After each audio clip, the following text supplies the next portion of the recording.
s Kitkom v svet pravljic.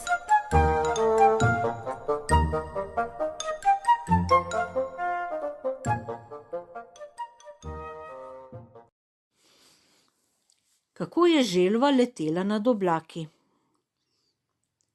So vam že kdaj povedali tisto o godrnjavi želvi? Ne? No, želva je kar naprej godrnjala in se zmrdovala in pritoževala, da se mora plaziti po tleh.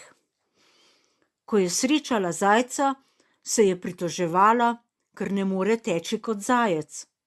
Ko je srečala kanjo, se je pritoževala, ker ne more leteti kot kanja. Sitna, sitna, sitna, dan za dnem. Druge živali so jo nekaj časa prenašale, potem pa so jo imele čez glavo. Zmenile so se, da jo odnesejo do oblakov in tam spustijo, pa naj enkrat pošteno leti. Nekega dne je torej želva srečala vrano. Spet je godrnjala, da bi letela, pa ne more, kakšno življenje, vedno se le plazi. In zdaj je vrana rekla: Tetka želva, sedi mi na hrbet, tako visoko te odnesem, da boš lahko zajahala oblake. Želvi je bilo prav. Zlezla je vrani na hrbet in lepo sta vzleteli. Leteli sta, leteli, želva se je ozirala navzdol in bila je tako polna sama sebe, da skoraj ni opazila znancev, ki so dvigali klobuke in jim mahali v pozdrav. Čez čas se je vrana utrudila in rekla: Le do tu zmorem, tetka želva, ampak sestra kanja lahko leti še veliko višje. Zlezi na hrbet, da te odnese naprej. In res, želva je sedla na kanjo.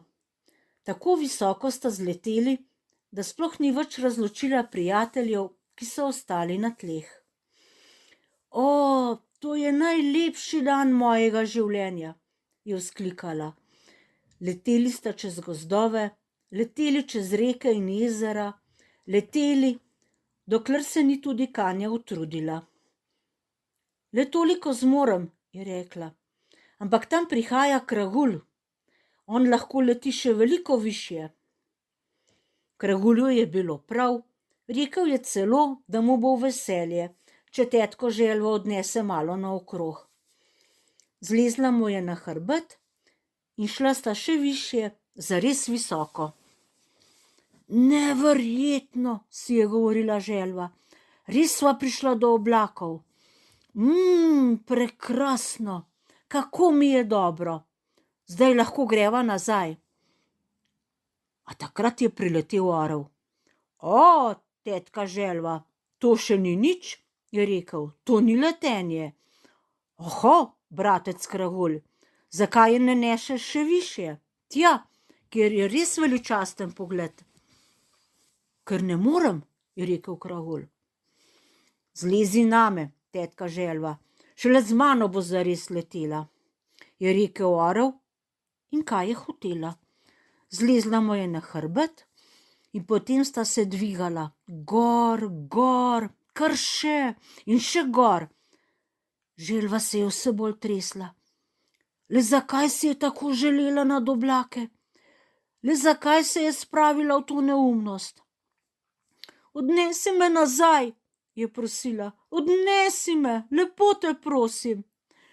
Tako me je strah, da se zdaj prevrnem. In se je očitala, kako godrnjava tepka je bila. Če še kdaj začutim tla pod nogami, si je govorila, ne bom nikoli več godrnjala, da ne znam leteti. Ampak orlu so višave všeč in ni odnehal, kar letel je in letel, višje in višje. Takrat se je tetka želva spomnila, da ima v žepu nit, navito v klobčič, ravno včeraj si jo je kupila. Skrivaj jo je prevezala orlu za noge in klobčič spustila navzdol. Potem pa se je prijela za nit, močno, močno in zdrsnila do tal. Od takrat je ni nihče več slišal, da bi se pritoževala, ker ne zna leteti. O, ne, enkrat je bilo dovolj. Tudi trdna tla so nekaj vredna.